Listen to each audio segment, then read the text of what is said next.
Okay, just a little quick show and tell of the little books that I have been making using the Eileen Hull Scoreboard's Passport book die.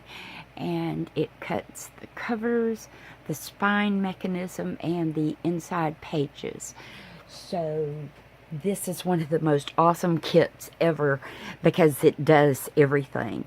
And you can cut it from chipboard, cardstock, just about any kind of fabrics. I mean, the surfaces that it will cut are almost unlimited because it's a steel rule scoreboards die. These are some of the little books that I have made so far, and this one I added an extra little hole here so that I could use this little fiber stuff as my tie closure.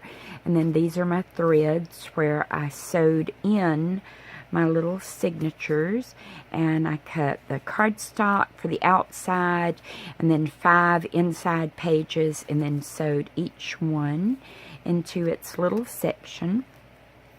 And just added a few little layering elements and some die cut trim. This one I've added a little more foo-foo to the inside. This is a die from another Sizzix die, but it was just perfect for making this little slash pocket. And then it gives you this little slit as a smaller pocket here. So I thought that was just really neat. And it fit perfectly with this little book. And this is a little Sizzix envelope.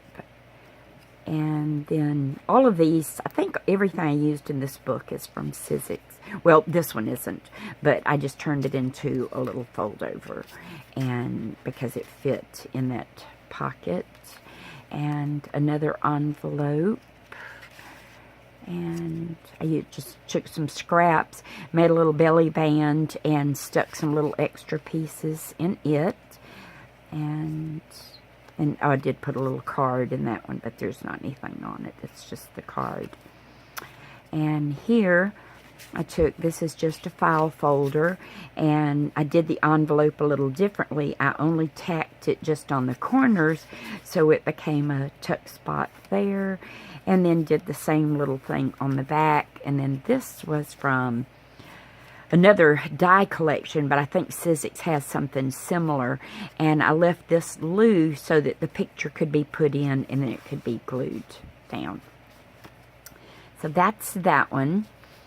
Then I made this one using a page configuration that I designed years ago and that I love to use in many books. And it's where I actually do a 1/4 inch spine that is then glued into the book. And then I added the flip out page here, and each one is identical. So it has 3 of these kinds of pages inside it. And here I took, this was a die that it actually made an arch shape, and it was the perfect height, so I just die cut it, and then cut it in half and put it on to be little pockets. And so it worked similar to the die, but just that you could even make this by tracing around a plate or something like that to do it. And then I ran the seam binding on the back cover and then just layered another piece of paper or cardstock over the top of it. And I just thought that one was really neat. I'll foo-foo this one with some other die cuts and things later. Then this one I just did, and I haven't trimmed this off because I haven't decided if I was going to add any kind of little charm to it. I've got some animal charm somewhere, and so I've just left it for now until I decide that. But I did the same thing with the seam binding and layered the pattern paper over the top of it.